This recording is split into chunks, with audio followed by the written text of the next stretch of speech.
In today's video, Ryan Garcia has been found to have tested positive for the performance-enhancing substance ostarine. I came on here to address this bull shit claim that I cheated. Lies.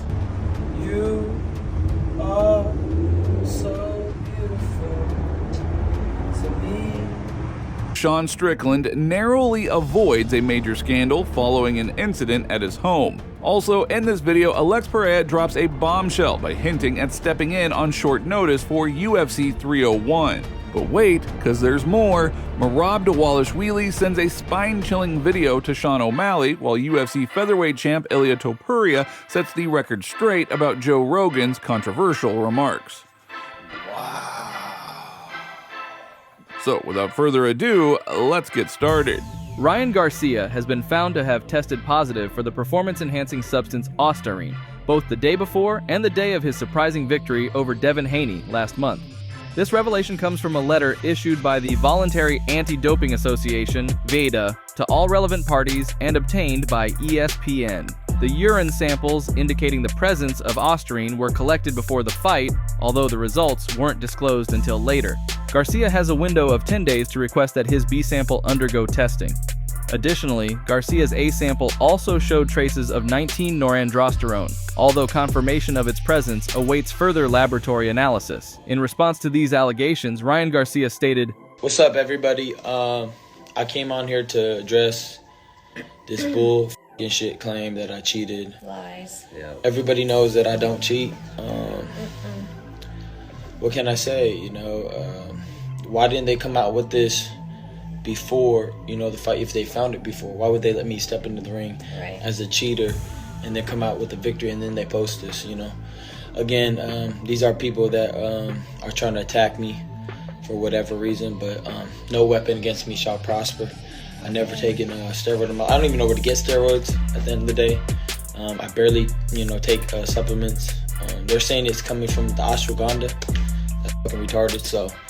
Lies. Big lies. I beat his ass out of here. Everybody go to Warwick tonight. It's lit. And I was Let's with get this it. guy every time. ostarine, classified as a selective androgen receptor modulator, SRM, functions by binding to proteins within the body, effectively signaling muscles to grow. It is often used by athletes to enhance performance, aiding in muscle mass development, fat loss, stamina, and recovery.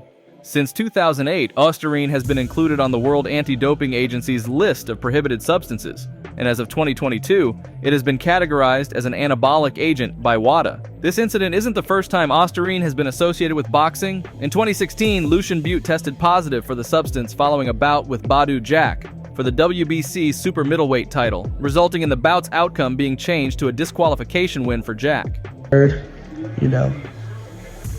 days after, the fight on Saturday. You see what happened, but it's okay. Wins and losses is what makes us bosses. We did everything right in training camp, no excuses. I just don't know how Ryan did everything wrong and won, but like I said, no excuses. All glory be to Allah. But something crazy though is I was on the prayer mat today and Allah was just telling me he's gonna test positive for a drug test. Keeps going in my brain and I'm like, no excuses. I mean, everything happens for a reason. And he keeps saying he's going to test positive for a drug test. He's going to test positive for a drug test. Yeah. But we'll see what happens. Like I said, all glory be to Allah. There's none worthy of worship but Allah. And, yeah. Peace. I don't even know what ostarine is. What is ostarine? I don't even know what that is. Yeah. Ostarine. I was on tequila. Tequila. That's it. If tequila got steroids, that's crazy. I'm guilty. Wait till the real story come out, though. Wait till the real story comes out. They're trying to make it to a no contest. You're right, there was no contest. It was easy work. Say I did take ostarine, right? I would have made weight then, because it makes you lose weight. I volunteered to do the drug test if I knew I was gonna start cheating. I don't even. Nobody on my team knows how to cheat. They're out to get me. That's the fact. Funny that I bring up all these things. How about Gaza? protect Trump, all these things that you shouldn't be saying. Of course, they're trying to get him. Former UFC champion Sean Strickland recently made headlines in a controversial incident at his home. Over a late weekend night, Strickland was the target of a ding-dong-ditch prank that prompted a severe reaction. Around 1 a.m. on a Saturday, some youngsters carried out the prank, which involved jumping out of a car, running to the side of his house, and creating a loud disturbance before fleeing the scene. All caught on surveillance video, the footage reveals that moments after the pranksters left, Strickland emerged from his house dressed in a bathrobe, visibly wielding a firearm. Thankfully, no shots were fired and everyone made it away from the ill-advised practical joke unscathed. Strickland commented on the incident via a caption on the video expressing his bafflement over the youth's choice of activities on a Friday night and hinting at a generational gap in priorities. "You guys have a car. It's Friday night," Strickland said in a caption on the footage. "Why aren't you out trying to get pee? Kids these days, all the wrong priorities." And it's not the first time we've seen a video like this from Sean. He noted that unusual activities at his residence are not uncommon, which perhaps explains his readiness to confront pranksters with a firearm.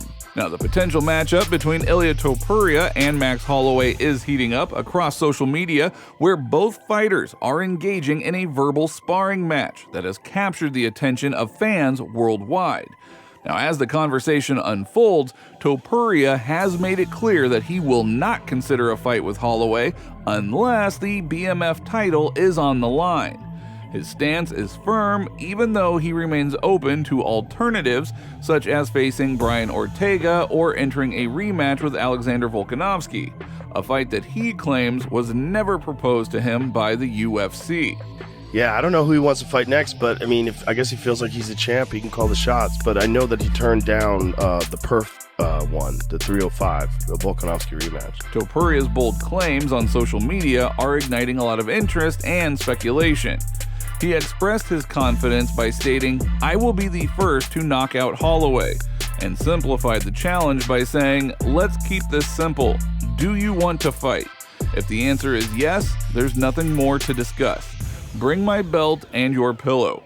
The statement underscores his readiness and eagerness to escalate the fight into a reality, setting a confrontational tone that could lead to a highly anticipated fight.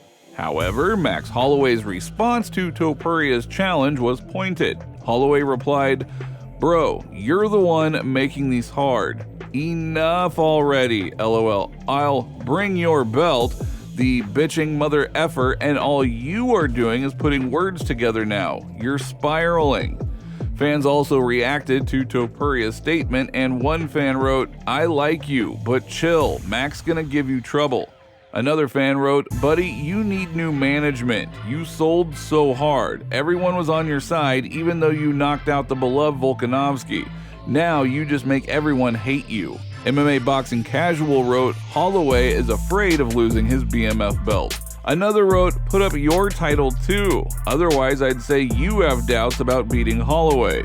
Is that you need the name that comes from the generation before. Ilia seems to be taking another approach. I don't know exactly what it is though, because he said he wasn't going to fight Brian Ortega. He said he wasn't going to fight Max Holloway, and now it sounds like he's not wanting to fight Alexander Volkanovski again. Those are the names from the featherweight past. He doesn't seem to want to fight those guys. I don't know, when looking at those rankings, who would be next. Now, he's agreed to fight Max Holloway. He said Max Holloway has something very valuable to him. That's a BMF championship. He'll fight Max, but only if Max's BMF title is on the line too. Ilia Topuria is the champ, and as the champ, at times, you have some say into who you're going to fight, when you're going to fight him, when you're ready, and all that. I don't know, though, if he has as much say in this as he thinks he does. It's just weird, right? Like, he's not telling us what's next, but he's saying no to a lot of things that can be right now. And I don't know that you can do that as the champ. Now, as each fighter stakes his claim and the public banter continues, the build-up adds layers of intrigue and anticipation, promising a blockbuster clash should it ever come to fruition, potentially leading to one of the most compelling fights in recent UFC history. Now, as you know, UFC 301 is set to occur on the night of May 4th and marks the first numbered event in Brazil since January 2023. Despite the scenic locale and enthusiastic local fans, the tournament initially struggled to ignite the interest of neutral fans, as indicated by lukewarm viewer engagement with the UFC countdown videos. High-profile matchups like Alexander Pantoja versus Steve Ercik and Jonathan Martinez against Jose Aldo have garnered less than 70,000 views combined, which is a modest tally by UFC standards. The event's lackluster appeal can largely be attributed to the absence of marquee fighters, who typically draw large audiences. In an effort to boost the event's profile, UFC matchmakers have brought back the legendary fighter Jose Aldo, hoping his return after an 18-month hiatus and a stint in pop boxing would generate some buzz. Aldo, known as King Rio, holds significant sway in Brazil, but has been away from the MMA spotlight, focusing on lucrative boxing exhibitions. Now, adding to the intrigue, reigning UFC champion Alex Pereira hinted at stepping in on short notice for UFC 301, potentially saving the day and giving fans another compelling storyline to follow. Eyes, you have your corners, 1, 2, 3. If you don't mind signing for me right there. Go over your corner. Aqui mesmo pode ser. Aqui? Perfect. You have your shorts right here. Não tem o do 300, eu posso usar pro 300? He cannot wear the second that he wear the 300? That was just special for 300, so for 301 black. Não, falou que aquele era só especial pro 300, pro 301 é preto. And with 2 broken toes. Oh! This guy! Oh! What the hell? Hey, stop this guy! Hey, someone please! Someone please! Security! I'm coming! Pereira's willingness to lead 2 consecutive numbered events could inject some much-needed excitement and drama into the tournament. Despite the concerns, it is important to remember that UFC 301 is primarily aimed at the Brazilian audience, where local fighters like Pantoja and the returning Aldo resonate more profoundly. While the international appeal may be muted, the event holds significant local importance and could yet deliver some memorable moments for UFC fans.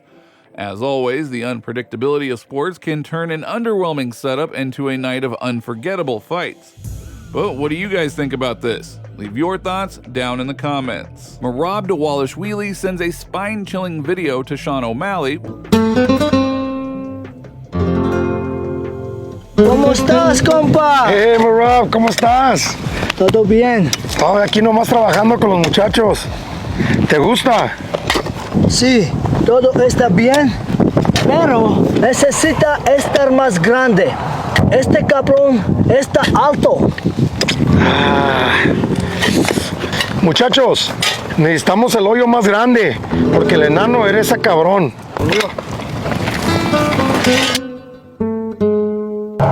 Sean, I know you want to fight in September. Let's make this fight happen for my people on Mexican Independence Day. Capron, let's go.